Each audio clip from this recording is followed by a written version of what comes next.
Das ist unser erstes Mal. Also wir fangen jetzt an mit dieser Reihe und haben uns überlegt, irgendwann mal, wir müssten eigentlich so einen Roundtable mal in Berlin machen. Den gab es bisher nicht zum Thema Social Business Enterprise 2.0.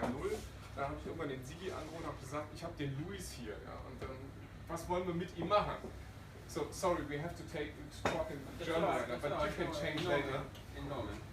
Und darauf haben wir eine schöne Lokation gesucht, die Sie hier gefunden. Ich weiß nicht, ob das alle wissen, was das hier ist. Also das war mal vor ganz, ganz langer Zeit ein Kaufhaus, aber es war auch mal das ZK der SED, nämlich direkt nach dem Krieg.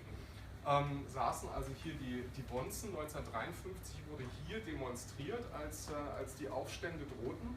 Also das ist auch ein historischer Ort, in dem wir heute sitzen, in dessen Keller wir hier heute Abend sitzen. Danach war es das Institut für Marxismus und Leninismus.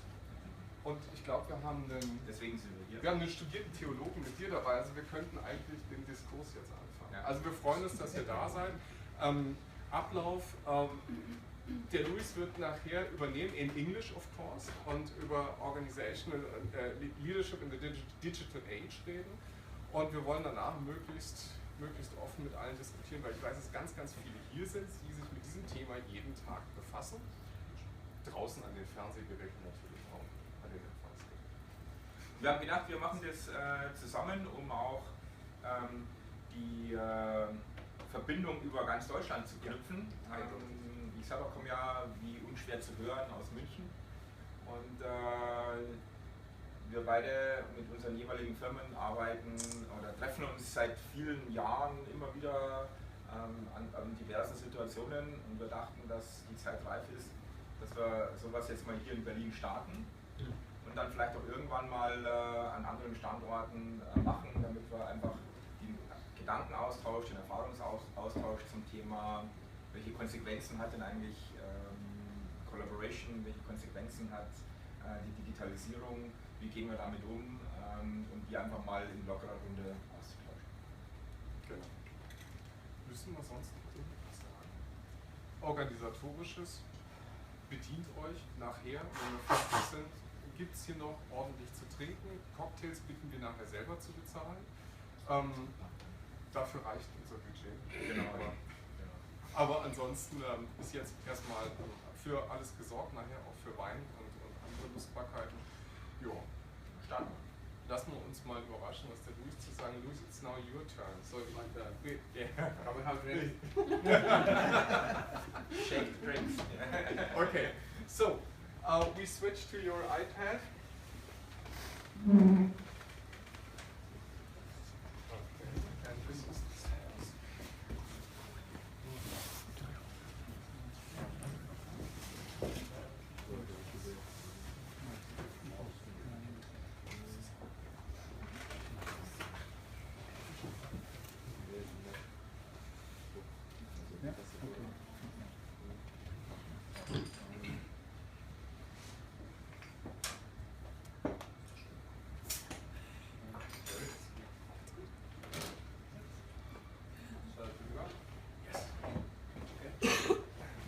So, hello everyone.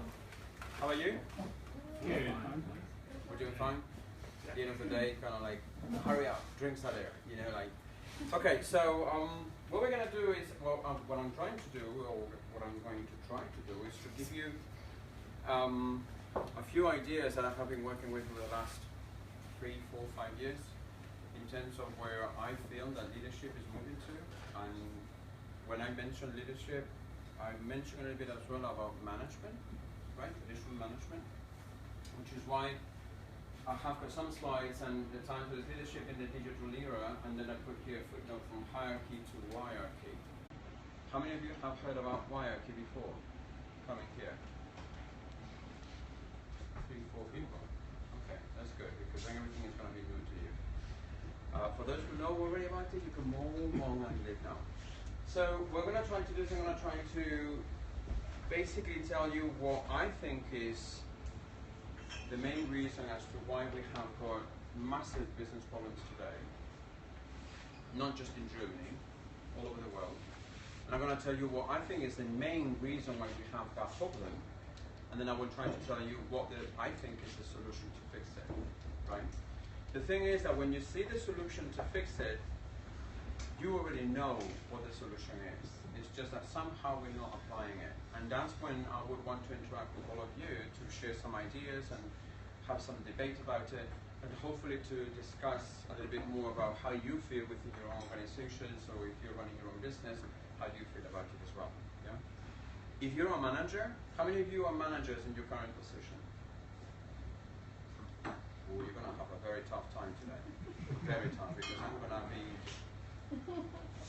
not going to say anything yet. So you will see when it comes. So obviously when everyone tells you about the digital age, obviously that has taken lots of names and concepts over the course of the years, right? It started in 2006 with Enterprise 2.0 with Andy McAfee, and then it moved into social business, and everyone was talking about social media, and now the hype word is digital transformation, right? So I'm going to try to also tap into that and share a few of the experiences that I've had in the past in terms of where we're heading with it, or where I feel we're heading into it. And again, I definitely want this to be a bit of a debate, because you don't want to have me as a masterclass, right? So any questions, anything that comes forward, bring it on. I have a tendency to speak very fast, especially because I'm very passionate about this topic. So if you guys don't understand the concept or don't understand anything, just raise your hand and say, Lewis, have a drink, breathe, come back, and I'll do that. Yeah.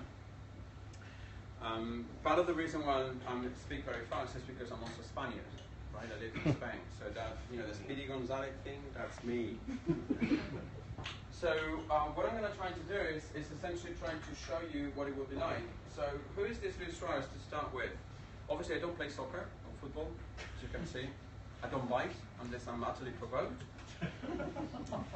I used to work for IBM for 17 years before I decided to run free and run my own business. And for the last 2 years I've been working as an independent advisor around social networking for business, you know, all of the terms that I mentioned earlier on, around social business, digital transformation and everything else. This is how you guys can find me on Twitter, Elsewhere. That's my personal blog. You will see there that I don't have an email address. That's because 8 years ago I decided to stop using email, which is what everyone knows me as a guy who killed email.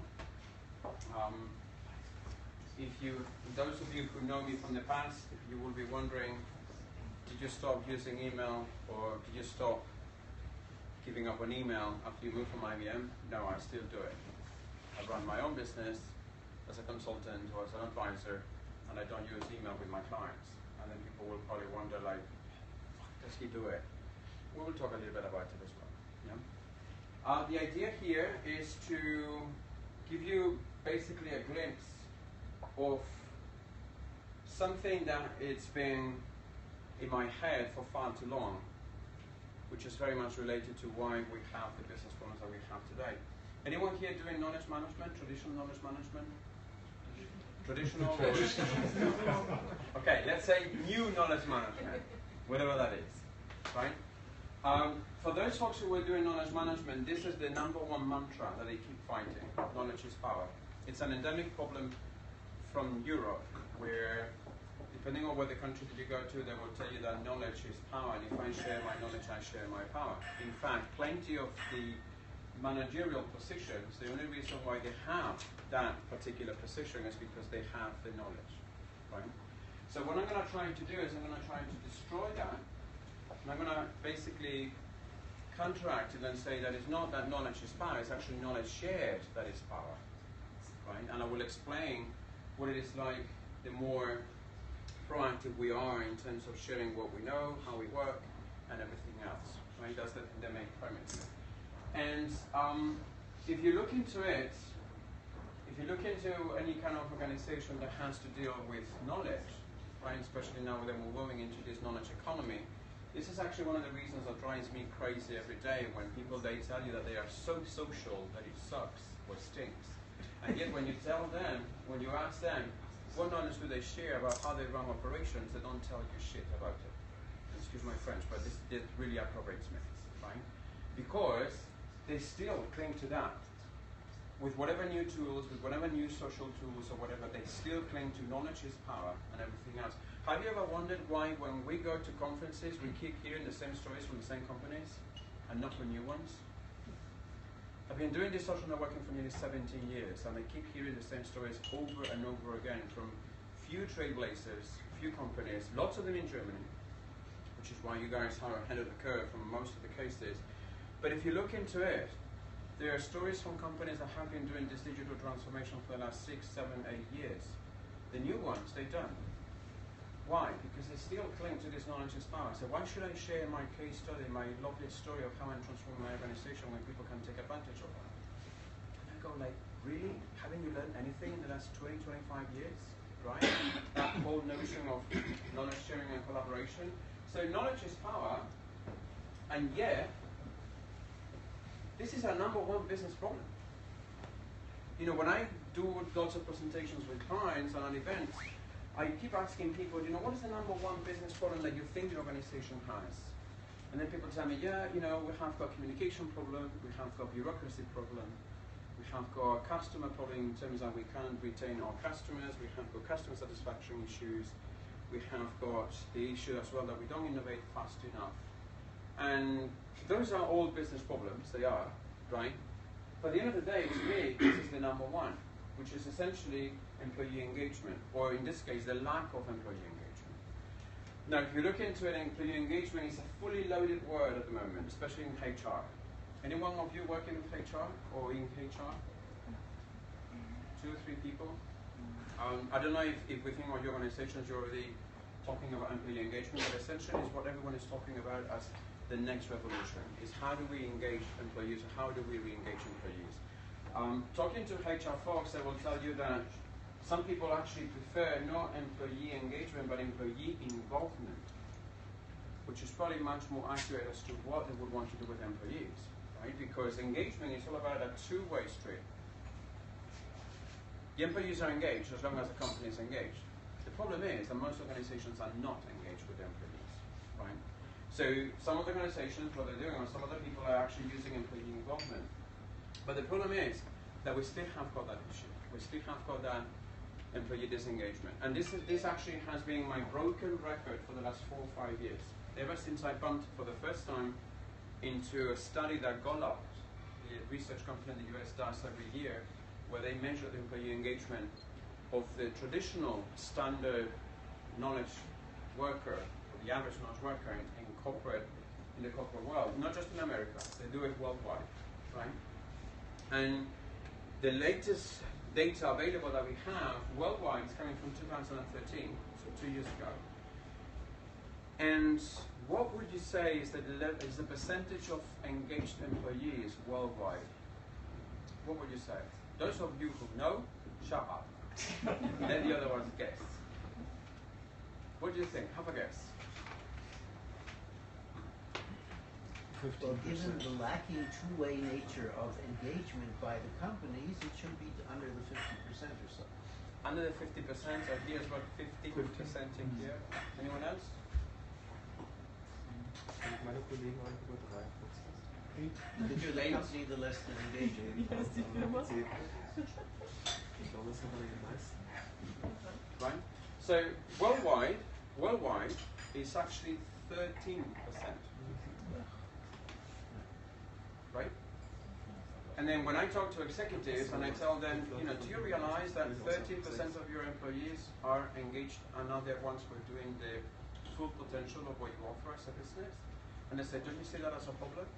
They haven't been even aware that there's such thing as measuring the employee engagement of their employees, right? And yet, 13%. So you may be wondering, okay, so how does Gallup do those studies, right? So what they actually do is every year they query about 150,000 people worldwide.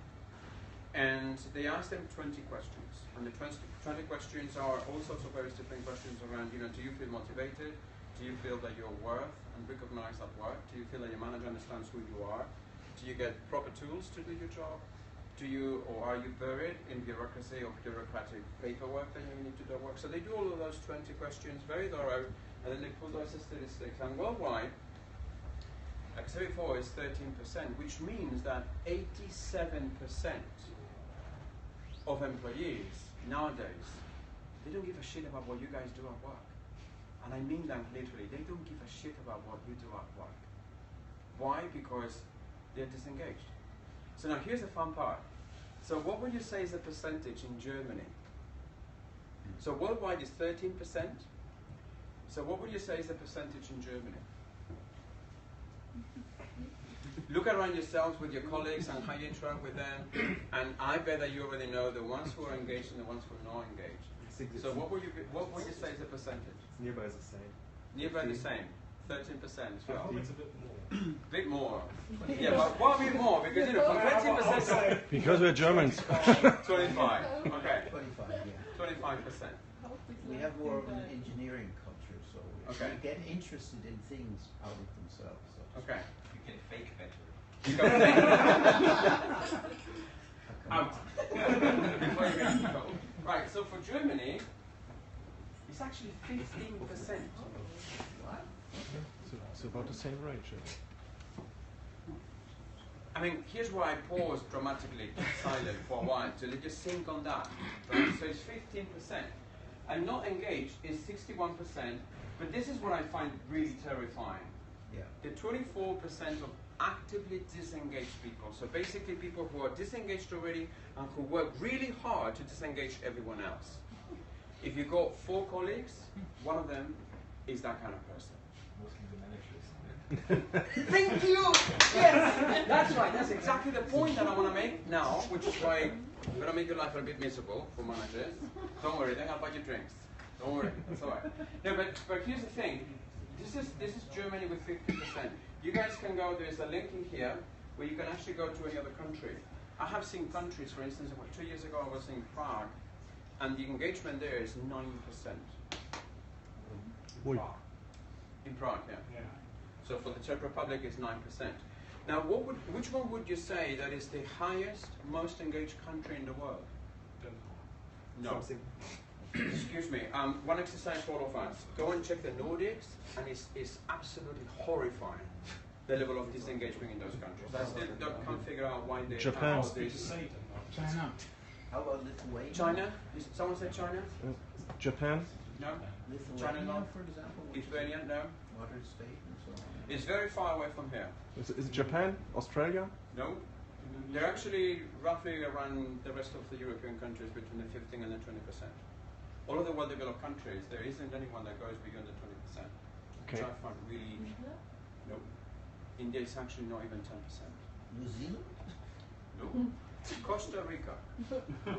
Costa Rica is the most engaged country with 33% of employees. Right?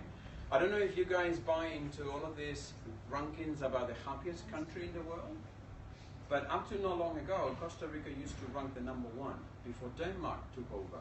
So Denmark is the happiest country right now, right? Which is, my theory is that they're faking it. Yeah. Because they cannot be happy and be one of the most disengaged countries in Europe. Yeah. And that's Denmark, right? So they're faking it. But Costa Rica, it's funny, because for Costa Rica, they are very engaged at work, and they have got the highest ranking in happiness, according to that engagement, right? So there's a bit of a correlation there in terms of, you know, if you are relatively engaged at work, you may be happier at work than if you're not, right? Now, the thing about that link is that you can actually use it yourselves for all the presentations that you do and everything else. So I make that correlation around happiness at work. Do you guys know this guy, Alex Kilroff? Do you know what this stands for? Chief Happiness. Could you, yes, that's right, Chief Happiness Officer. Could you imagine having a Chief Happiness Officer 15 years ago? 10 years ago? 5 years ago? That's actually his official job title for the company he founded himself in Denmark called Woohoo Inc. That's actually the name of his company with the exclamation mark, right? And he does all sorts of presentations about happiness at work. Apparently there's actually one word in Danish that does not have any translation in any other language, apart from the Scandinavian or the Nordic languages, because they're all very similar, right? But they actually have a word to describe happiness at work. It's the only language that has that, right? So to this guy, to Alex, and I strongly recommend that you guys have a look into presentations that he does. There's one in YouTube, for instance, from the Meeting conference. that takes place in Brighton from 2012 that is worth watching half an hour. It's absolutely brilliant. In that presentation, he actually says that happiness at work is actually done if you focus on two different things. One of them is results, as in business results, and the other one, relationships, as in business relationships. What you do in your private life, you do in your private life, right? Now, the thing is that most businesses are doing relatively okay in terms of results, but we're doing pretty bad in terms of relationships. How do you feel about that? What are your personal business relationships at work? Do you think that they're better than 5-10 years ago than they are now, or vice versa? I don't know if you read it, but there was a New York Times article that was actually showing some research, I think it was about a couple of months ago, where it basically came to the conclusion that we no longer have friends at work. And therefore we don't care about friends at work anymore, or our colleagues. And what they do is what they do, and what I do is what I do. Right? Now you may say, yeah, but hang on for a second, I've got tons of friends at work. Okay, you may be an exception. Right? But the rule is, and most people, well, the rule is that the study of this, the conclusion that it came out is that we don't have friends anymore at work. And that's when we start thinking as robots when we do our work. We don't do thinking anymore. We don't do caring anymore for our colleagues. Right? So what I'm going to try to do is I'm going to try to, in terms of describing that new kind of leadership, I'm going to try to show you here how we can bring out that relationships back, right? In terms of what we can do on our day-to-day work lives and everything else. But before that, here's our number one obstacle: management. You guys are. Those of you who are managers, and I'm not looking at anyone just in case, right? Here's the thing. When someone leaves the company, why do you think they leave the company? Do they leave the company for the job, for the lack of compensation, salary increase, or promotional career, whatever else? What do you think would be the number one reason why people leave companies? Acknowledgement. Lack of acknowledgement. Lack of acknowledgement? Close? Lack of acting, of doing things, actually. Lack of doing things? To execute what you want, your own vision, and Right. doing things good. I heard something there in the back. Bad bosses. Bad bosses, that's right. The number one reason, according to HR studies, as to why people leave organizations is because of bad management. Actually, there is a correlation in here. Usually, disengaged managers manage to disengage their employees, right? So when I mention here that the challenges is management, it means that bad boss, right? That one that basically makes our life hell, right? In terms of not really helping, but actually being a hurdle. I'm sure that you guys know Peter Drucker, or you have heard about him, but one of the things that he said about managers is that we don't need them. And he said that around the 60s, nearly 50 years ago. And 50 years later, we still have them, right? What I'm going to try to propose is essentially how do we move from management being a challenge into management being the opportunity by making that transition from managing to leading, right? So when people tell me that they don't see differences between management and leadership, I tell them, really? Do you put yourself as a manager and do you lead in the same way? To me, they're two completely different things, because the manager who manages and only manages basically executes. Doesn't look into anything else than basically getting the whip and whipping people out, right? The leader is someone who inspires people to actually do something.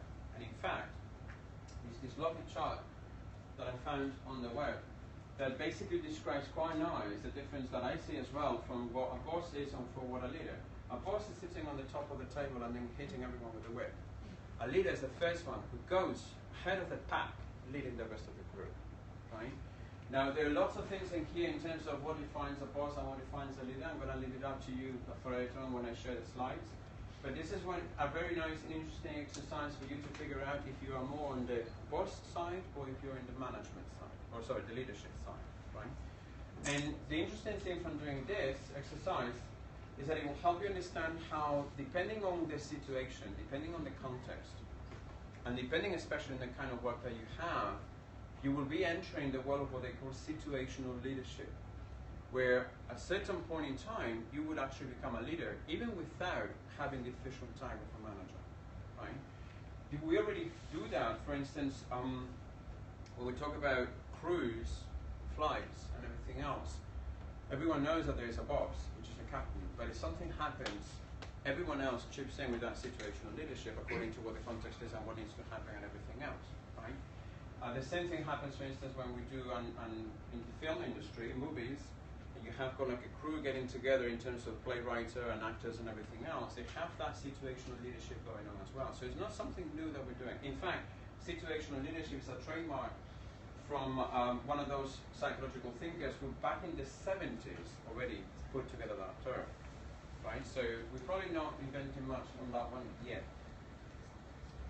And this is where I will try to welcome you into that notion of hierarchy that I mentioned at the beginning of the session, right? And the reason about hierarchy is that, you know, we have got the traditional hierarchy, right? And off it comes hierarchy, which is essentially how we operate as networks and communities. So the hierarchy, we all know that it's top-down, command and control, I order, you obey, or you're fired. And how traditionally we're starting to move, we're evolving into that more transversal, horizontal way of working through the networks and communities that we belong to, right? Now the interesting thing about hierarchy is that plenty of people will tell you that hierarchy tries to kill hierarchy. No, the founder, a guy called John Hasbun, which you probably will see in the information link here, what he says is that it's actually going to help the hierarchy become a lot more flatter than what it is, a lot more lenient, and a lot more soft than what it is, right? And in fact, when I tell people about hierarchy, we're really running organizations as wires. As hierarchies, what to say, right? So here's a question. So any of you who doesn't work on any kind of community or any kind of network at work? You do? Really? You're the only one in the whole room. So what kind of job do you have? I'm curious. I'm consultant actually, and I work with a client project who want to create some change in Europe. And you work on your own? Yes. Do you have a presence on social networks? Yes. Why do you do social networks and you don't have a social network? Oh, sorry, I didn't get the question. Why do you participate in social networking tools and then you basically just mentioned now that you don't have a social network to work with? I don't have one. But you do. I didn't get the question, so I have. That's all right, don't worry, I'll repeat it again. That's my Spanish, it's getting on the way, don't worry. Speaking Gonzalez again. But the point that I was trying to make is that whether we like it or not, we belong already to social networks. Whether we use Facebook, LinkedIn, Twitter, Zing, whatever else, we already have them. That they help us to do our work or not, that's a different story. But we know that when we get stuck, when I have got a question, when someone needs my help or I need the help from someone, you probably know who to go to get that help. Right? So the premise there is that this hierarchy notion is not relatively something new in the sense that we're already operating like that. Right? And even more, if you ask organizations, like for instance the clients that you were mentioning earlier on there, if you ask them, do you have any communities running inside of the organization? In most cases I will tell you that they do have communities. Whether they recognize them or not, that's a different story, but they're there. Right? So the whole notion there with hierarchy is essentially how we're going to start making more of that notion of operating as networks and communities. So here's the actual official definition of hierarchy. I want you to read it, and I want you to tell me what stands out the most for you.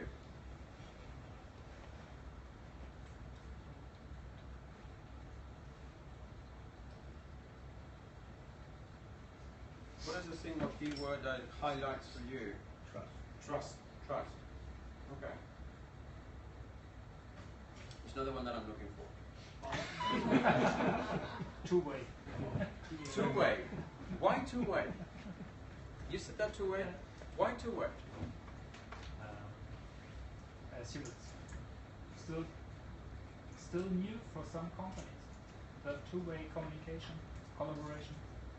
That's actually the key word. It's two-way. It's all of a sudden, if you guys look into the hierarchy, was only allowing the top-down communication with no way to go back.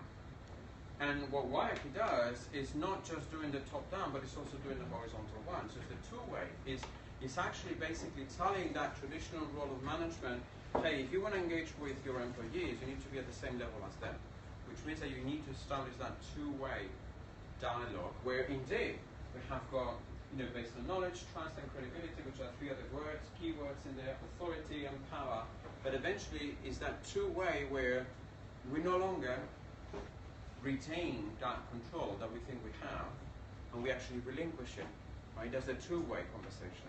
In a typical example, for instance, of a blog, is when people tell you that they're going to start a blog and they're going to close down the comments. That's not two-way.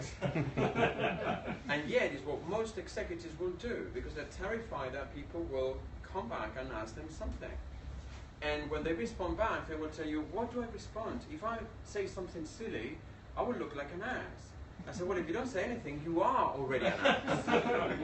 Right? So that's the whole premise about the two ways. How do we open up those conversations? How do we get people to understand that that's how the whole dialogue happens in terms of describing those core benefits of working in hierarchies, right? So these are, to me, these are the main bullets that I always use in terms of identifying why moving towards networks and communities makes a whole lot more effort, right?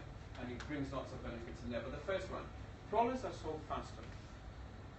Remember when I mentioned that the only difference between a manager and an employee is that the manager has got more information or more knowledge than the actual employee? That's actually the case in most of the times. And what happens then is that when they have to make decisions to solve those problems faster, they fail. I don't know if you have actually read it, but IBM does this kind of CEO studies every 2 years with 1,500 CEOs worldwide, and the one from, I think it was from 2012 maybe, or 2011, I can't remember now. One of the terrifying statistics that came out there was that 50% of the times that a CEO needed to make a decision, it was the wrong one. 50%. And when, obviously, IBM dig in further and say, like, why is that? Why are you making 1 out of 2 decisions wrong? The answer that the CEOs gave was because they did not have enough information. Remember, the knowledge is power? That's what's killing organizations. If a CEO makes 1 out of the 2 decisions wrong, imagine the rest of the employees who do not have that knowledge, right? So the idea is that it will allow us to solve problems faster by proactively sharing that information. The second benefit is that it will promote those authentic, trustworthy relationships. Trust, you guys mentioned earlier on, it's one of the issues with Warnke there, right? And that's what it is. If you look into it, the reason why people don't help each other is because they don't trust them. Why don't they trust them? If they're working for the same company. Don't answer that. Let me ask you another question and see how we answer that. Do you actually work with people who you do not trust? Do you? Come on, be brave. Do you have colleagues? I did, but I changed jobs. You did, but you changed jobs. That's a good thing because you did something about it. But here's the thing. We cannot work effectively with people who we do not trust. And I know, for instance, I have done this with senior teams and leaders, and they tell me, you know what, I know my people so well that I don't trust them. And I go, you know what, you have got a HR hiring problem, which you need to fix pronto, because you are screwed right now, right? So the problem why we don't trust people is because we don't know them. So what happens when we know them? That it gives us an opportunity to know who they are, what they do, what they're good at, and it helps us build that trust over the course of time. Yes, we can lose it in a split second, but it takes years to actually build up, right? So the argument around using social networks and hierarchy is essentially how we can promote that trustworthy environment where we start trusting each other because we know what people are doing, we know what they're good at, and we know how they can work and how we can work with them. Then this is the whole mantra, which is essentially moving into that open knowledge sharing environment where information is freely available by default. I'm sure that you guys are all familiar with open source. What's the #1 mantra of open source? Which is completely opposite to the corporate world. Anyone who's doing open source who can share? Sharing? Sharing is caring, you said? It's actually very close to that. It's actually default to open. By default, they share everything out in the open without restrictions. That's the mantra from open source. Now imagine that in the corporate world. Imagine having a company that by default shares everything they do Not just internally, but also externally. That's the open knowledge sharing environment we're kicking in. Do you guys know Buffer? Do you use Buffer? Do you? Buffer is an internet company that allows you to handle multiple persons on social software tools with a pretty good, pretty decent tool. They have got this radical transparency mantra where everything they do is public to everyone. Not just their investors or anything else, but to everyone, including the salaries of every single employee all the way to the top. So you guys can go into the Buffer website and you can find all that information there. Now, that's a pretty cool move, but imagine every other single business doing the same thing. Do you think that we would be in the same problems that we have today, business problems? I don't think so. I don't think that we would have, right? So that open knowledge sharing environment is what's going to help us tremendously. Obviously, if we're capable of solving problems faster, that means because we are actually making better decisions with information that is available to us, right? And this is actually, the reason why I put this one here is because most people have a tendency to ignore it. But this is what what allows us to enter a world that has been ignored for decades in the corporate world, which is give employees autonomy. If you actually ask an employee what they want, they will tell you autonomy, mastery, and purpose. Those three, right? One of them is being chopped off all the time, which is autonomy. And what do I mean with that? Well, the fact that people in some organizations, I'm not going to say plenty of them, but in some organizations, they cannot make their own decisions without their manager's consent, or their manager's heads up, or whatever, right? Which means that they're no longer autonomous. How many times have you guys been on a phone call with a help desk, trying to get support on a particular service, and you are talking to the person and explain the problem for 20 minutes, and that person, yeah, let me talk to my colleague, or let me talk to my boss, or let me talk to second line support. That actually means that that person hasn't got the authority to make a decision there right on the spot. Zappos, for instance, as an example, they do that. They make the decisions right there in the instant when they're talking on the phone to the employee. They have got a full autonomy going on, right? That's what re-engages employees to a certain degree, because all of a sudden they feel recognized for the work that they do. Yes, there will be mistakes. Who doesn't? The problem is, can we learn from the mistakes? But the decision making happens right there with that autonomy, right? And then finally, it's also the other benefit that I quite like from Hierarchy in this case, is how work is learning and learning is a work. It's essentially transforming organizations into learning organizations. One of the reasons why employees are so disengaged is because they feel that they're doing jobs that any monkey can do. And eventually monkeys will be able to do it. In this case, robots or machines. If you don't give people the opportunity to continue learning throughout the whole career, eventually they will become bored and they will leave the company. Right?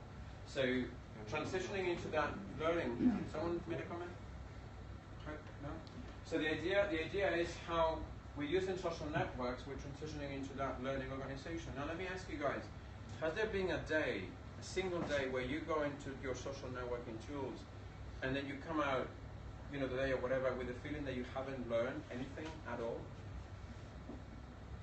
You always learn something, right? Whether it's something new that they share, a news item, whether it's work that they're doing, whether there's something that you're going to be using for your own products or whatever. So the idea here is how do we provoke that environment where people learn versus just with their jobs? This to me is the key to the whole thing. How do we transition from that management into leading in the digital age, right? If you're doing work related to social media or social business, everyone will talk to you about adoption. We're doing social business adoption. And I said, no, you don't. You don't adopt social business. That's what you do with pets and kids, but not with business. What you do in business is you adapt to a new set of rules, to a new set of processes, and new ways of working. A new mentality, new behavior. Now this is something that tricks essentially the brain of the executives, because if you actually tell them how we need to adapt to a new way of working, they will be more receptive than if you say we need to adopt this. Because adoption means that I am the one who commands and tells you what we need to do, whereas adaptation is we actually do it together as an exercise. We adapt into doing something, right? So what I'm going to try to show you is how we can use that adaptation with a number of various different key traits. And this is where it's going to be very difficult because this is nothing new that I'm going to tell you now. So all of these key traits, like you can see, for instance, here with the number one, openness, the things that we know that we can actually do, that we have done, but perhaps not often enough or not well enough, right? So what I'm going to try to do is I'm going to talk about each of those different traits, and then I'm going to share a tip of how it can be achieved easily, right? So number one, openness. Remember, we're talking about management and leadership in a digital age. This is huge. This is the opportunity for especially middle managers to open up the gates. If you guys look into the social business transformation and the adaptation, they will tell you that the number one obstacle they have right now in most organizations is the middle layer. The CEO buys into it, the senior executives buy into it, the employees buy into it, but there's the middle layer that don't. Why don't they? Because they feel there is a threat in there. They feel that their job is going to be done. The problem there is that they are critical to the organization because they have got something that no one else has. They are the social bridge of the organization. They can connect the top with the bottom by opening up the gates. Instead of being the gatekeeper, they need to open up the gates. So one way of doing that, with one good tip, which I know is really huge in Germany at the moment, is that starting to work out loud, to proactively narrate your work, right? To go through that observable work where people can see what you're doing. Now, how many of you would not feel comfortable sharing the work that you do?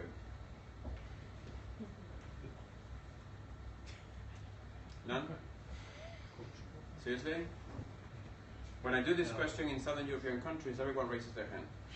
They don't feel comfortable sharing their work with the strangers. But I go, hang on, but they're your colleagues. I said, yeah, but they're strangers because I don't know them. I don't know if they're going to use my knowledge against me at a later time. So why should I go and proactively share what I know, right? And in reality, what's happening without working out loud is that it's helping people understand that the more you expose your work, the more effective you become at it, fun enough. Why? Because by working out loud, for instance, you avoid reinventing the wheel. If you proactively tell your colleagues what you're working on, there's a great chance that someone else is going to come back and tell you, oh, actually, I did it 3 weeks ago. Here's the materials. And all of a sudden, you don't have to do anything other than minor touches, right? Or another one, on the working out loud. This was actually one of my favorite use cases when I was working on IBM. Jeff Schick was the vice president for social collaborations, and I understand now that he's the general manager for collaboration, I think it is, if I remember correctly. Changes, they work, exactly. But one of the things that he did about working out loud was every day on his company profile, the social networking tool that they were using, he would share one message, and only one, where he would tell everyone what city he will be in and what clients he will be talking to. All of a sudden, his entire sales force knew where he was and what clients. So the chances that happened there was that time and time again, he would have salespeople from his team coming to him and saying, well, you're in my city, I am talking to this customer, I'm almost there to get in, I will basically win the deal if you show up. And the guy will show up and they will win the deal. So all of a sudden you see here an executive working out loud, telling their employee workforce what he was doing, in this case what he was struggling. And there was one update per day. That's the only thing that he did in that sense, right? So now proactively working out loud is an opportunity to basically open up the gates. Start with your agendas, for instance. If you're not sure what to start with, go with your agenda and say, you know, today I have got so many meetings with so many people and these are my tasks for the day. Just that will open up the doors again, enough for people to dip in and see what you're doing and how you're doing things and how you're moving on, right? The next trait, transparency. There's this guy, do you guys know this guy? Nicolas Roucou? He's the CIO from Decathlon, right? And right now they have got this massive transparency effort where they want to become transparent to the entire organization. Decathlon, for those of you who don't know, is a very interesting organization because they have got 70,000 employees, going to 100,000 employees before the year end, and they don't have HR. They operate in small teams within each of the shops, and one of the issues that they want to fix is that lack of transparency between the various different shops. So one of the things that in this case the CIO is doing is actually trying to transform the entire organization into thinking that openness and sharing is an attitude, it's a lifestyle, it's a way of living. And that's exactly right. Because it's not about using a new set of tools to allow me to do something. It's me proactively sharing transparently what I can with the rest of my colleagues. I'm not saying 100% of transparency like Buffalo is doing, for instance. But I'm also not saying 0% of transparency, which is what's happening in most organizations right now. The thing here is find that comfort level of how you can inspire that attitude of proactively being more transparent in what you do, right? And here's the thing. People do not need to be transparent. Organizations do need to be transparent. So basically, people shouldn't have to go and tell everyone exactly what they're doing every single day of the year or every single minute. However, organizations need to tell what they're doing, right? And not just internally, but also externally, especially to their customers, right? So transparency is that attitude more than anything else. Trust. What I mentioned earlier on, right? What you guys mentioned already from the definition of hierarchy of how important it is trust. The question that I always tell people here is look around the colleagues that you work with and question yourself why you do not trust that person. Like you did. You did not trust what you do, you moved on. Why? Because you could not work in there, right?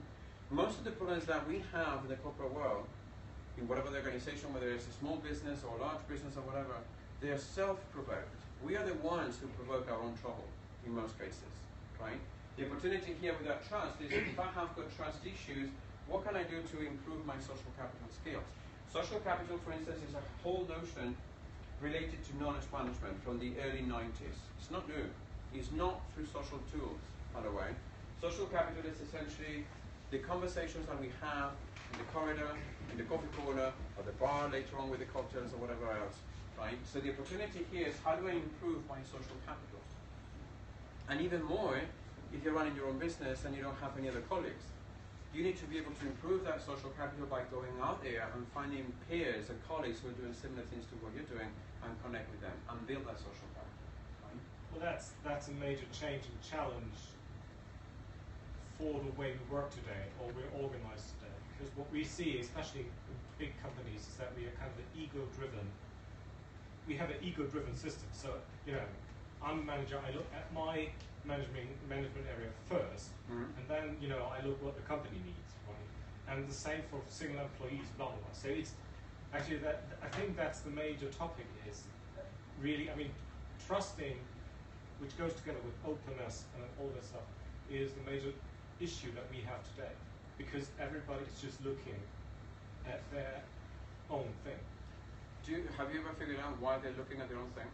Well, I mean, I used to work at quite a large company until the beginning of the year, and I mean that's how the entire profit system is set up. So I only get money when my department is successful. Whatever the company does, if I'm successful, I get money. That's a spot on. Yeah. That's a spot on. The issue with trust is, I agree with you that we're working in those egocentric organizations. Basically, obviously, managers and then employees, because the employees, if the employee sees the ego in the manager, they will do exactly the same thing. Absolutely. And it's all they're driven by their managers. That's right. And in fact, I know people who would actually compete with each other as colleagues, because otherwise they wouldn't get that profit, or they wouldn't get that, you know, extra nice bonus or whatever else. And this is a huge issue, not necessarily just for the employees. But this is a huge issue for HR. If HR doesn't change that incentive program, we will never be able to trust people. And this is something that will definitely kill companies like IBM at some point. It's because they're silo-driven and they don't get rid of these silos. Correct. They're all kingdom with bubble. Correct. But does that mean that you cannot do anything about it? Yes. Well, you definitely can if you want to. I mean, you can. But right. Because what I'm trying to say there is that if we are waiting for organizations to do something, I can tell you guys that they won't do anything. Right.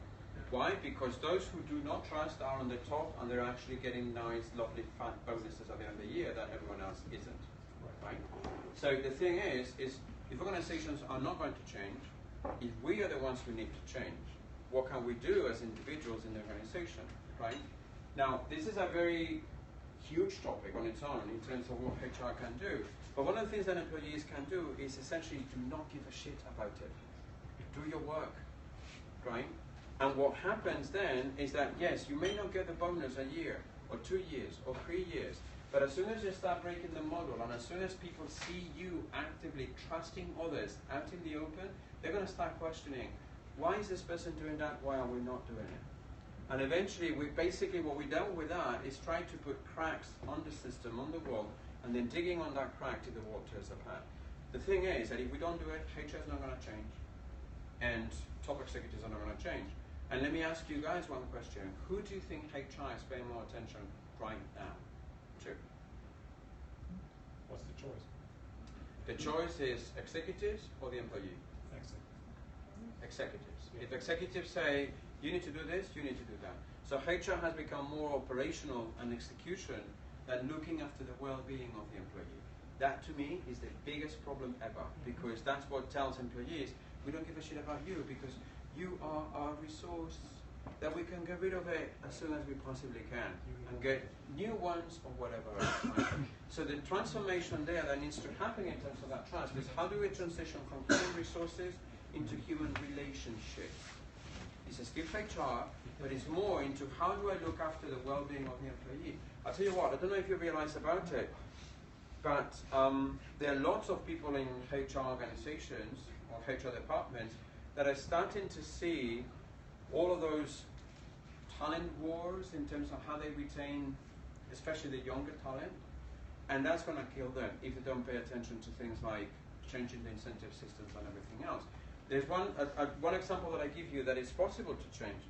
General Electric, the first company who put together the performance review, and after that the whole of America, corporate America, and the rest of the world put the performance review. What did they do earlier on this year? They killed the performance review. Why did they kill it? Because the so-called millennials could not stay more than 6 months in the job. Did not want to play the game of the corporate bullshit about performance reviews and recognition and everything else. Now General Electric said, okay, so we have got a problem. If we cannot retain the talent and our employees are retiring like crazy, we have got a huge problem. So what can we do? So they attack directly HR and say, off with the performance review. And now you guys will start seeing tons of writing about why everyone should ditch the performance review. Don't forget, General Electric was the first one who put it on and is the first one who kills it. In 3-5 years, there won't be any more performance reviews. And that's when the transformation would start.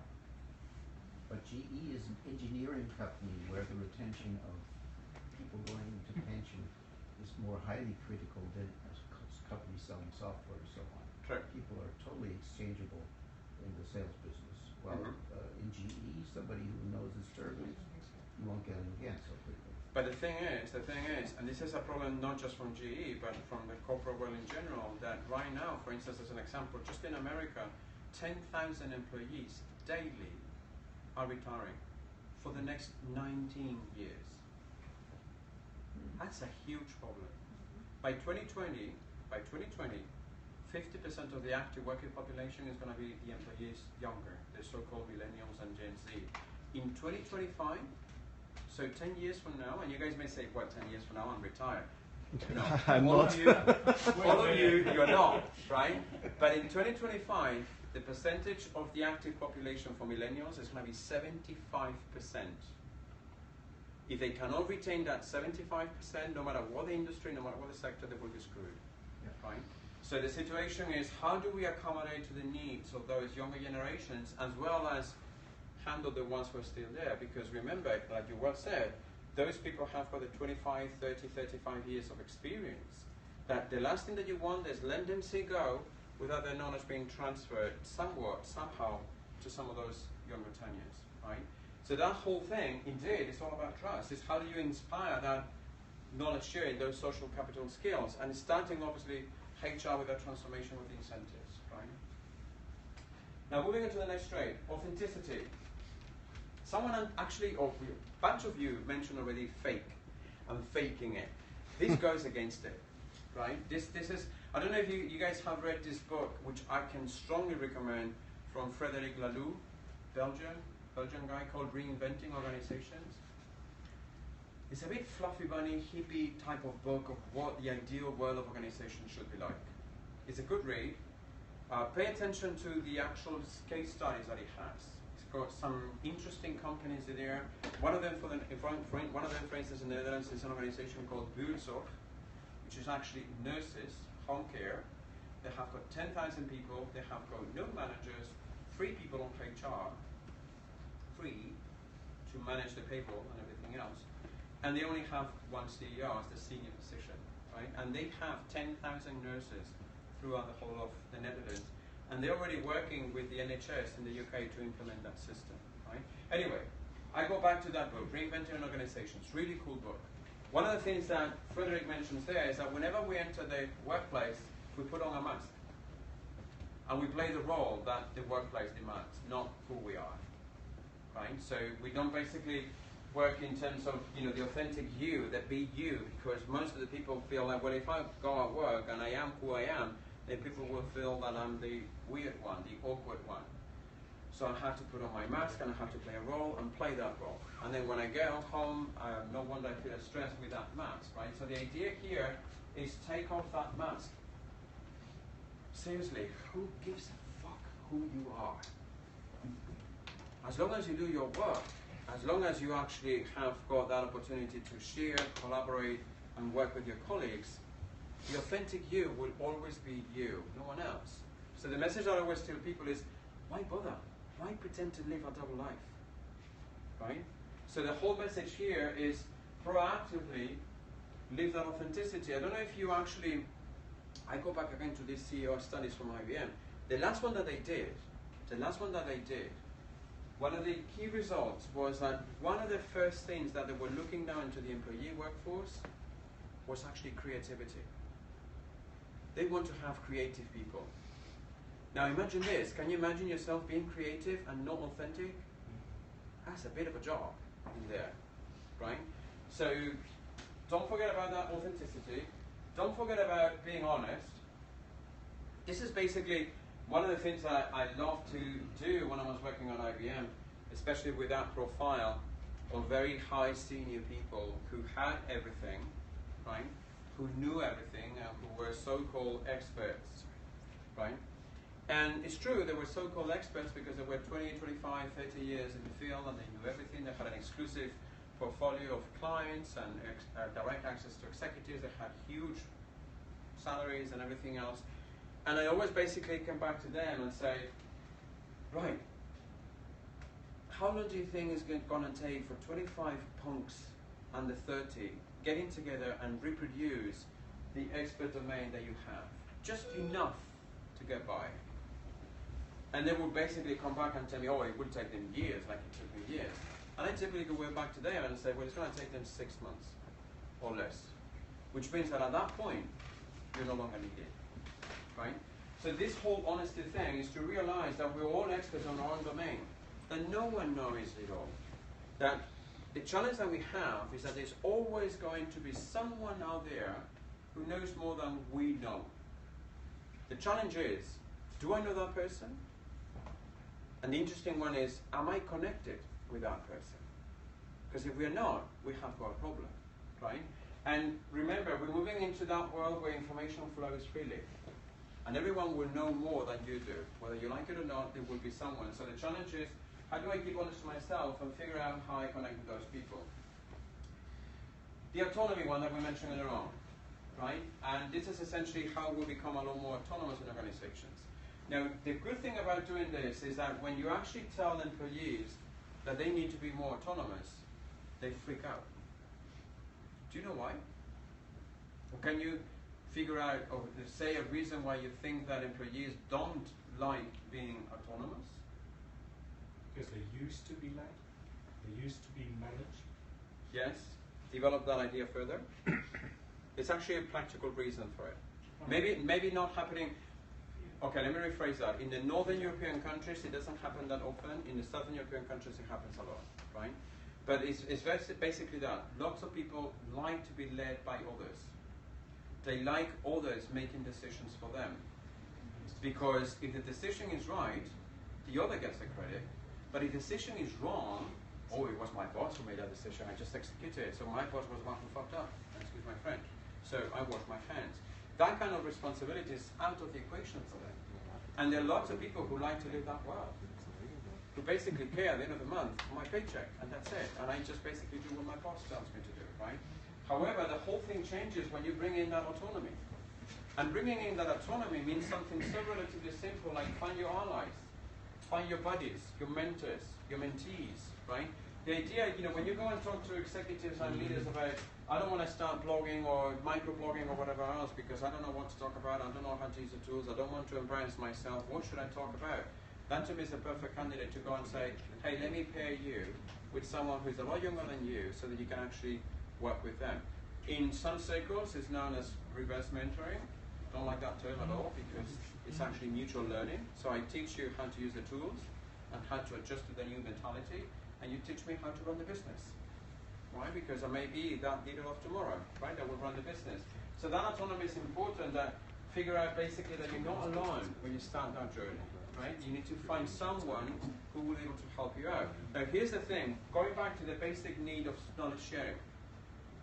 Imagine that someone asks you a question where they ask for your help and you know how to help. What do you do? That's a tricky question, by the way. What do you do? Well, in IBM, you'd ask for a claim code first. To make sure you can charge your effort. What would you do if someone asks you for your help and you can help? I would do. Yeah, you would help. Yes. Anyone here who would not help? It's our human nature to help others in need. What happens is that the corporate world has introduced bureaucratic policies that say, no, that's not my job. That's not my job description. I cannot help you with that because you're taking my time, my resources, my everything. Right? And yet, if someone asks us for help, we can no longer deny. Right? There's another book out there called The Super Connectors, right? By two scientists. I can't remember the names now. But basically, they claim that our brain is engineered to collaborate with other people. We can no longer even do anything about it. It's in our DNA to collaborate with others, to help others. What happens is in the corporate world for a good number of years, we have been told that if you want to get your bonus at the end of the day, don't collaborate with people, compete with people. Right? So what we need to do with that autonomy is bring that back from that point of view. When we do all the stuff that we have done so far, this is what will happen. We will have employees that will be a lot more motivated, right? A lot more energy. Now, I don't know if you have noticed this, but lots of HR departments are starting to think about the well-being of the employee in terms of wellness programs, in terms of mindfulness programs, and everything else. And this goes back to the whole thing around motivation. What happens is that most organizations, they feel that once they introduce those motivating elements, that employees will come back. They want. Right? You need to go the extra mile. You need to pump up their energy, essentially. Right? Now, the whole notion with that motivation is that they've been looking into other firms like Google or Facebook or Apple in terms of how they treat their employees. And they're good examples. Perhaps not the best ones or the perfect ones, but certainly they have got those kind of wellness programs to help people understand how they need to be motivated at work, right? The thing for organizations as a leader is to question yourself when you come to work. How do I motivate the people around me to do what I want them to do?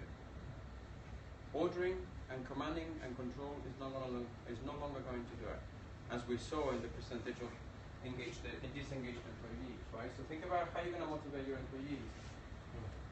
Remember what you just said about, some people being led? Is also part due to this. People don't like to own their work. They prefer others to own their work, right?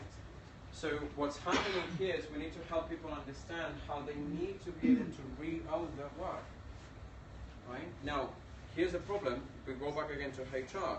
If they don't own the work, that means that they won't care much for what they do.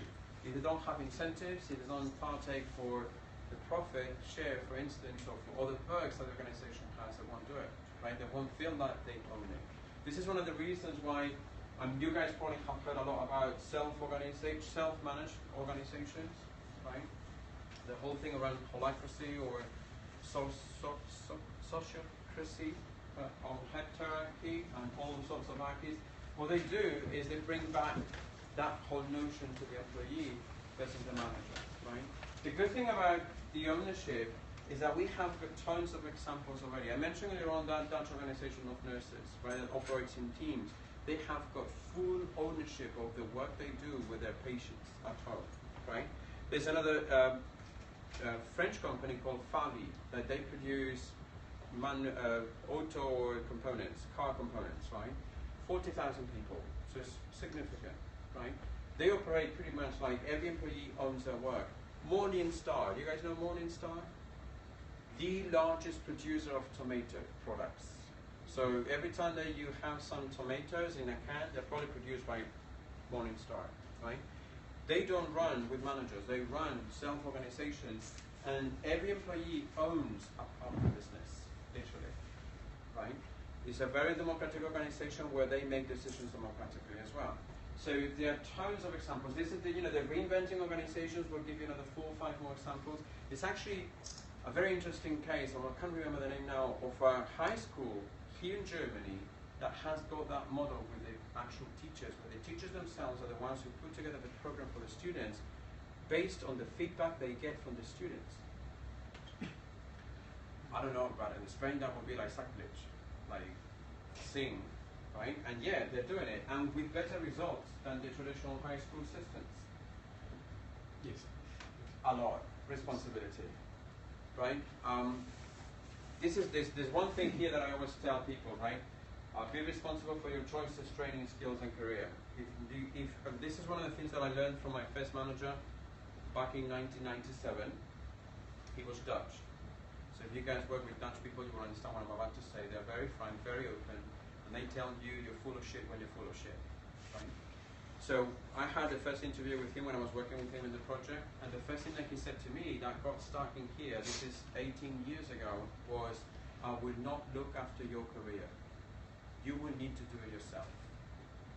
And I go like, excuse me, you're my manager. I say, yeah, I am your manager, but you need to figure out what you want to do, how you want to do it, and when you want to do it, because I'm not going to be able to do it. So in here is you need to be responsible for your own career as a leader, right? And the idea here is also understanding that if you leap forward, if you walk one step forward into becoming more responsible, what happens eventually is that you get all of those other traits back as well in terms of motivation, autonomy, and everything else, right? The idea here is that obviously it requires a lot more for the employee. It's hard work to be responsible for your own career. But think about it. If you don't do it, who's going to do it? And what happens then if no one does it? Right? So the idea there is, how do I provoke that conversation, especially those who may be in that management or leader career or whatever leadership career, is basically how do I help my employees understand that they need to be responsible for their own working life? I can help, I can guide as a leader, but it's their decision eventually. Right? Sense of belonging. We already know that. We're social animals. In fact, organizations that tell you that we block the use of social tools or that we block the use of WhatsApp or whatever else, no, you're not. You are thinking that you do. You have the illusion that you do because they have got mobile devices that gets them glued into the whole thing, right? We work in tribes, we work in networks, those communities. Why neglect it? Right? If you look into, this is something, I wish there would be someone doing that kind of study, but if you look into when things get really tough for companies, like for instance the example of IBM in the late 90s, and I'm using that example because I lived it myself, one of the things that made the company survive was the forums that they had. The old mainframe forums, right, where people basically had a strong sense of belonging, where they were saying, we have got big trouble, how we can get together and get it done, right? This is what typically a manager or leader needs to do, is how do I inspire that sense of belonging? Here's the interesting thing, there are lots of data from HR that confirm that one of the biggest issues in terms of attrition rates is because people don't have that sense of belonging. Because imagine that you have at work a number of people who are also your friends. Will you leave your friends behind? No matter how bad things are? You probably don't. You probably will stick through thick and thin. However, if none of them are your friends anymore, you basically don't give a shit. You leave the next morning. Because you don't care. You look for the next gig or the next work piece or whatever else, right? This is one of the things that most people don't or underestimate from that point of view in terms of how strong that sense of belonging is. And let's here's another practical example in terms of how networks operate. When someone hires a new employee, or when an employee moves from one department to another, you're not just getting that employee as an individual. You're getting the employee and the entire network of that individual. the friends, right? This is one of the reasons why organizations are becoming so porous from that point of view, because it's helping them understand how they no longer have barriers.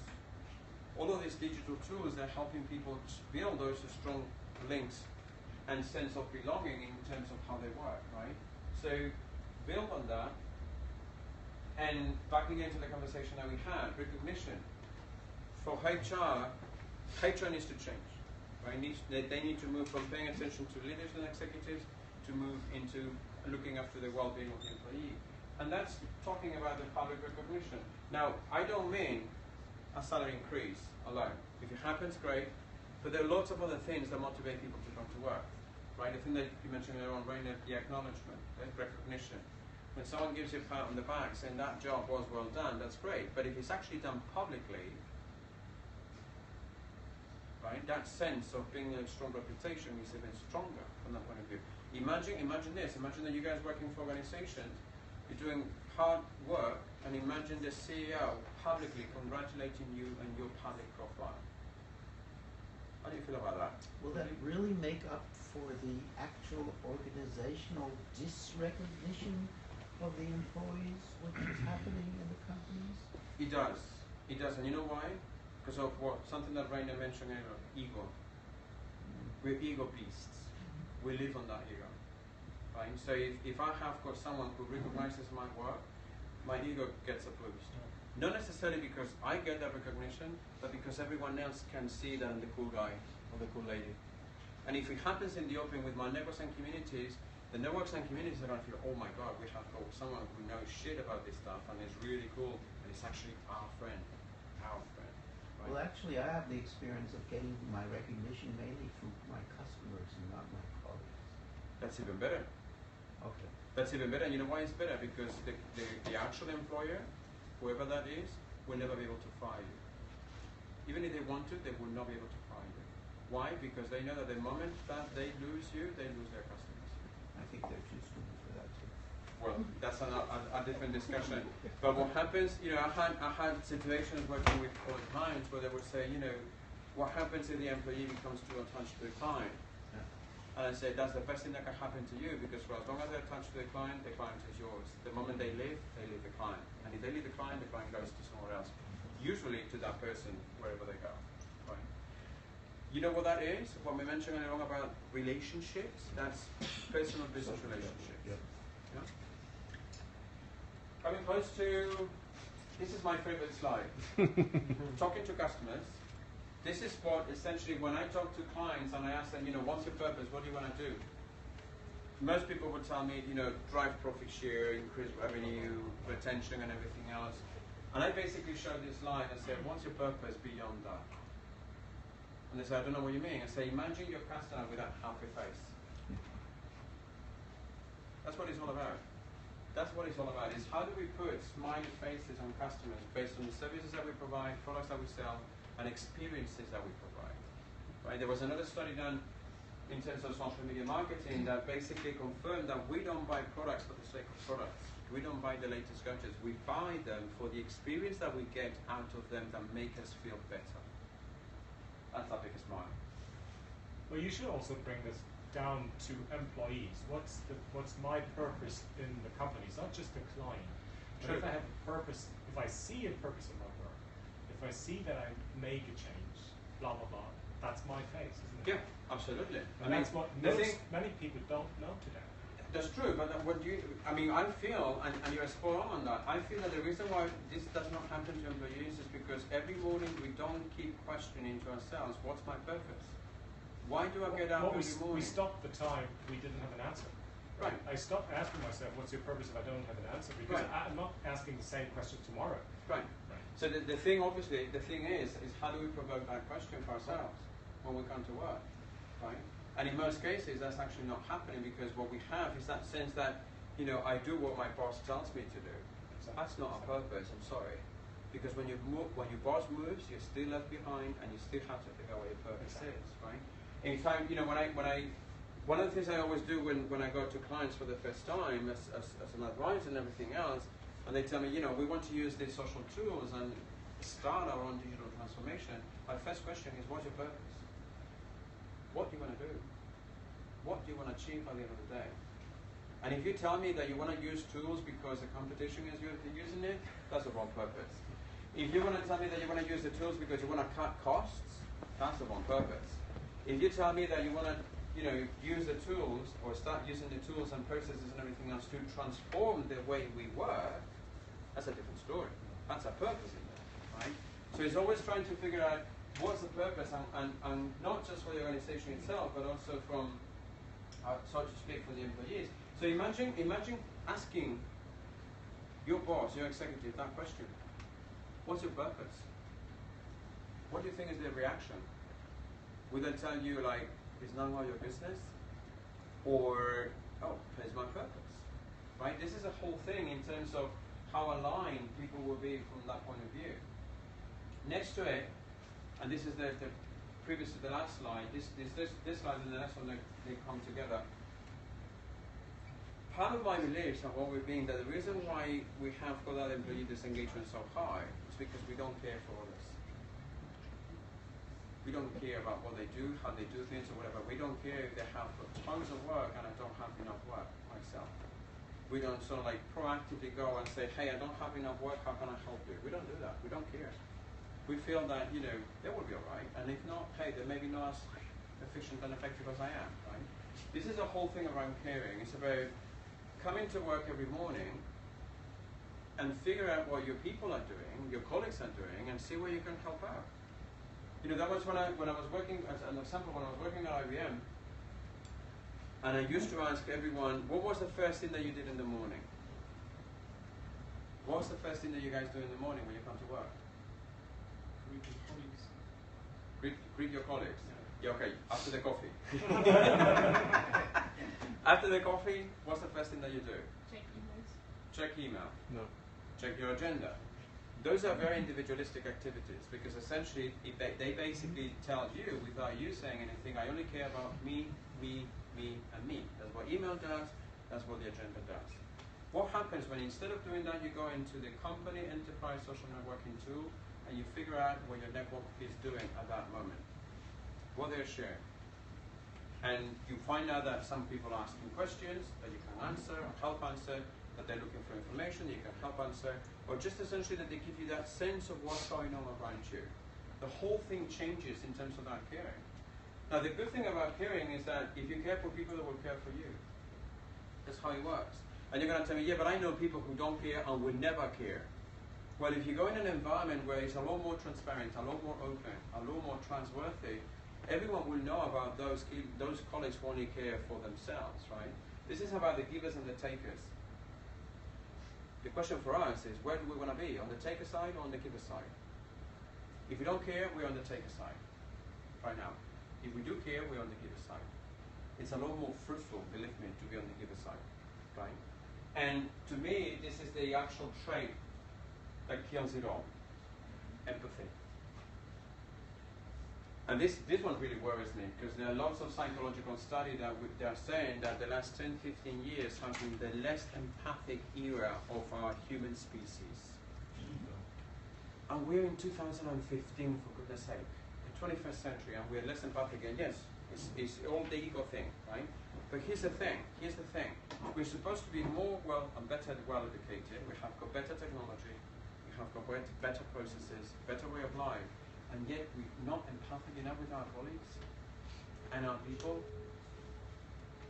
Now, for you guys, you're going to tell me, yeah, but I am empathic on my colleagues and everything else. But ask yourself about your manager and your leader, your executives. Do they show empathy to their employees? One of the things that I find really sad about empathy is when an employee cries at work. That really pisses me off. And that's one of the questions, one of those difficult conversations that I sometimes have with HR in terms of, do you have people who cry at work? Because they eventually find out. Because it's not a tolerated behavior, which I think is also sad, but that's a different story, right? There's nothing more frustrating than having a colleague that cries at work because no one cared, no one showed empathy. And then people tell me, okay, so describe empathy. What is empathy? Well, empathy is basically putting yourself in the shoes of someone who's going through something and figure out what would you do if you were there. That's empathy. The other one is sympathy. The one that, oh, sorry for you. No, it's put yourself on the other side, right? this is what eventually, to me, is going to define whether we make it as a business or not, or whether we make it as society or whatever, right? And if you guys look into something that is happening in our societies, for instance, with the refugees in Syria coming over to Europe, that tells me that Europe is really fucked up. Why? Because there's not enough of that empathy. And yes, you can crucify me whatever you want, but in reality, we don't care about who they are, what they do, and everything else, right? And probably we just should do that, because eventually, we need to humanize businesses, for goodness sake, right? It's really ironic, and because I hate technology, I do hate technology, I'm a technophobe, right? But it's funny how technology is helping me and everyone else rehumanize and bring the human side back. It's funny how we need to go to an external party, an external agent like technology, to rehumanize who we are at work. Because I don't know if you guys had a chance to do this, but if you actually talk to people who used to work in the 1930s, 1940s, and 1950s, they were human. And that was the most prosperous time in our lifetime. If you look into stuff, like statistics that Rob Reich, who used to be the minister, what is it, the Federal Reserve in the US, he had done studies, and those 3 decades, the 30s, the 40s, and the 50s, were the most glorious of the human species in terms of how little inequality there was. Why? Because we were humans. So, my tip to you all, be human. Yeah? Thank you for coming.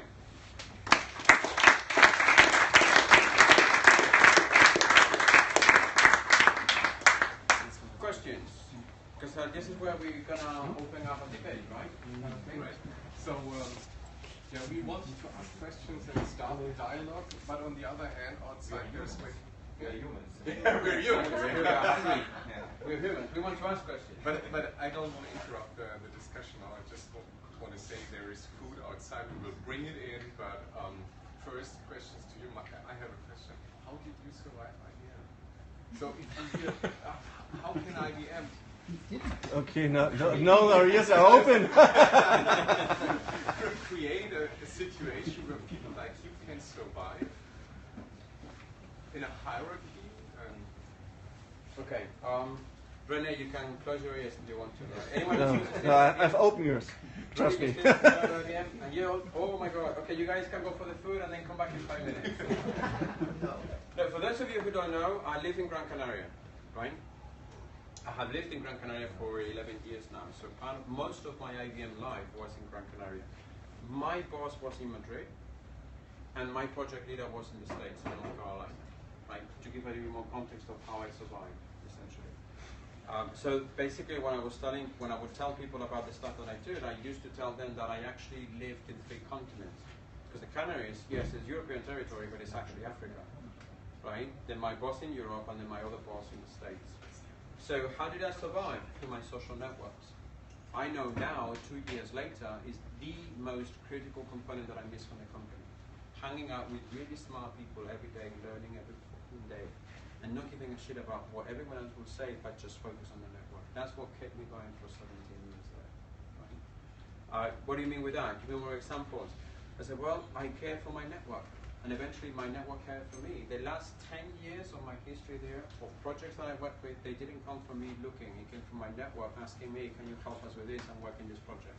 And I said, yes, I will do that. With one condition. I always told them. And they said, what condition? I said, well, that I can still continue living in Gran Canaria. And they said, well, that's all right. You know, we're a global company. And that's exactly how I survived for 17 years. My network. Right? So that's how I survived. The question is, so what's your network doing for you, or what are you doing for your network, right? That's the key challenge. Is, to me, the example that I mentioned earlier on, when I would come to work, the first thing that I would do is to check what my networks were doing. So I would spend 20, 25 minutes going through the timeline of my networks to figure out who needed help, who was doing what, who was traveling, who was not at the office, and everything else. And that was my start of the day. No email, no agenda, nothing. So for people like us, like me and some others in the room, working on the topic transforming organizations to keep people like you on board and make them not go away, what would you advise be to listen to them? The number one tip is that we don't listen enough to what people say. And I don't mean read and hear, I mean listen. sit down with your people, with your colleagues, and for 10 minutes, don't say a word. Just listen. And they will tell you, one of the things that's going to happen is that they will tell you what problems they're having, and the funny thing is that they will also tell you the solutions of how you can help them fix them. Right? So my advice is listen to the employee. This is actually one of the things that senior leaders, and I would love to know your opinions, especially those of you who are doing similar work to what we're doing, whether you feel that senior leaders are doing enough listening of their employees. And I don't mean their executives reporting to them. I mean to people in the trenches doing the work. They're not listening to them. There's such a huge void between, there's those middle layers, again, of the middle managers, right? They have put that concrete, massive wall of concrete that they just basically cannot listen anymore. And all of a sudden, we have all of these digital tools where the executives themselves can go into them and listen to what their employees are saying, right?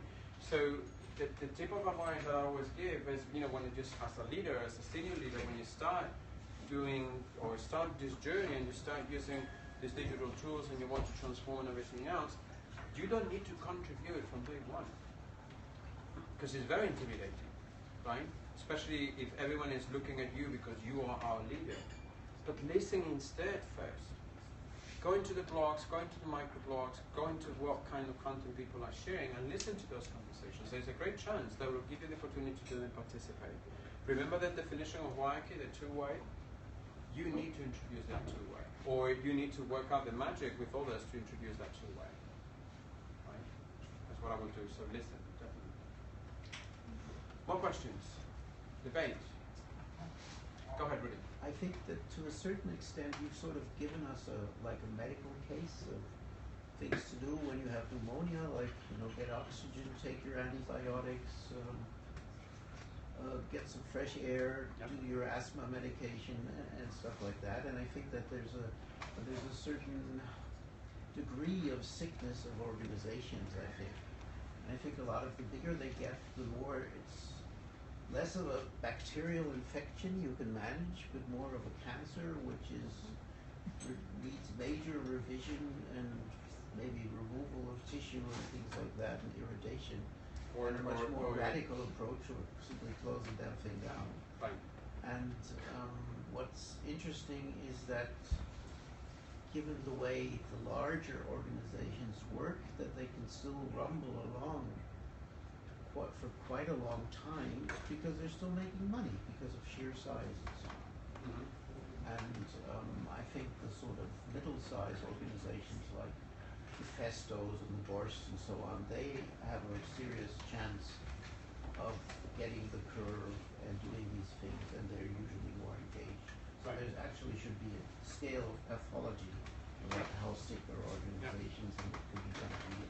There's a lot in there that you're saying that is actually happening right now, and not just in one particular organization, but in multiple organizations. And that's, if you guys look, there's actually HR studies that are coming out with huge amounts of money that every year cost employees being sick at home because they cannot work, right? That's massive.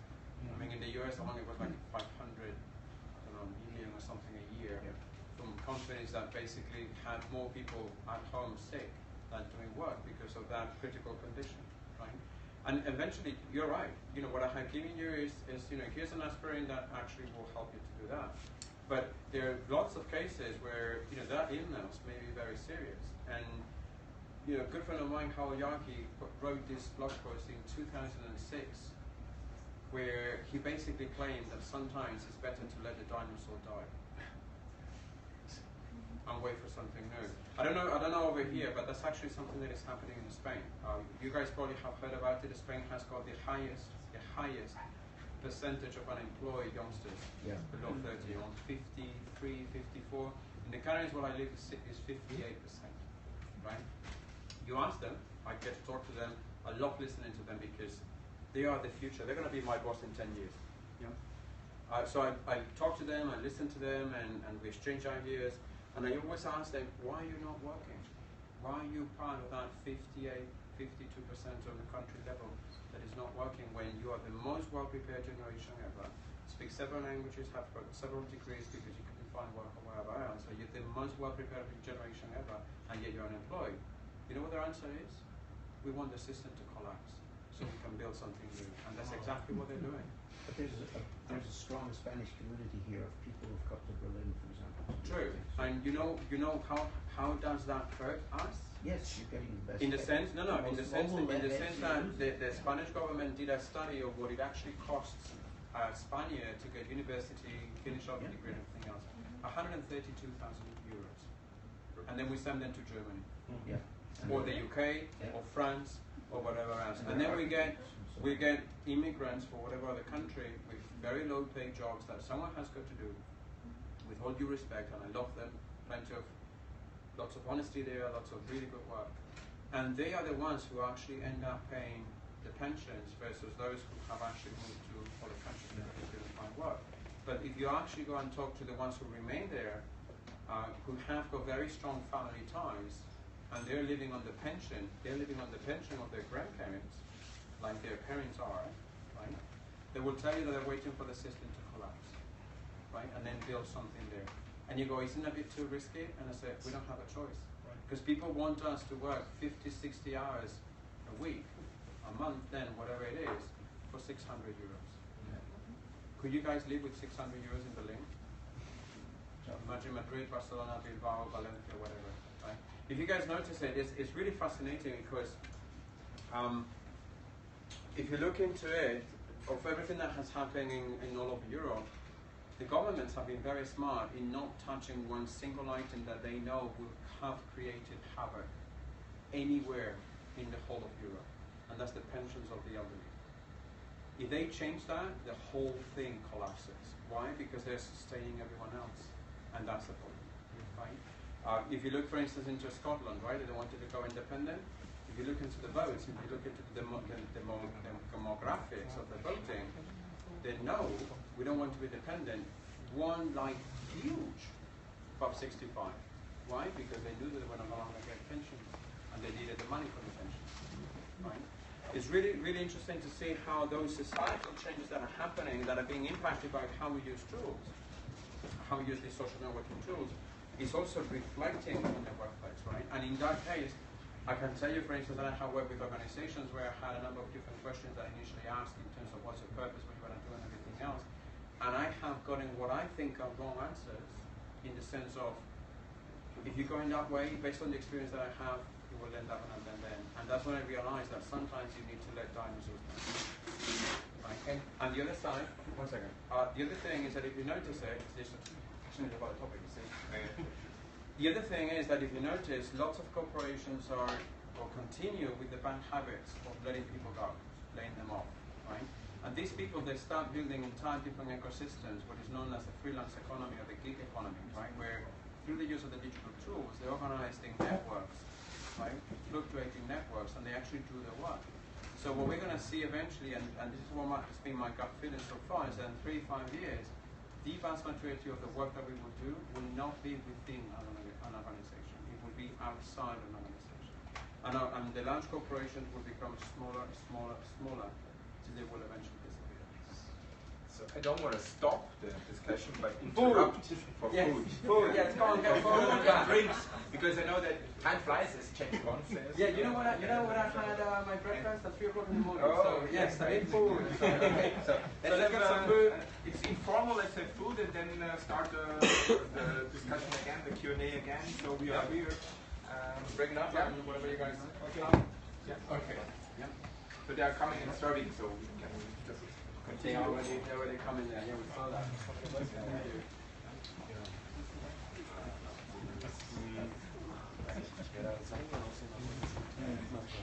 Ja, da vorne steht das.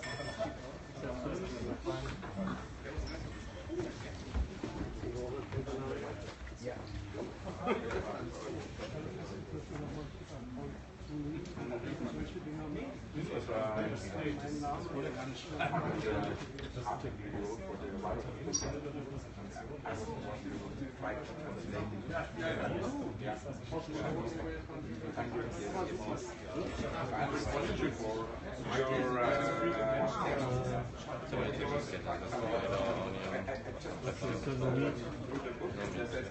Your Interessant.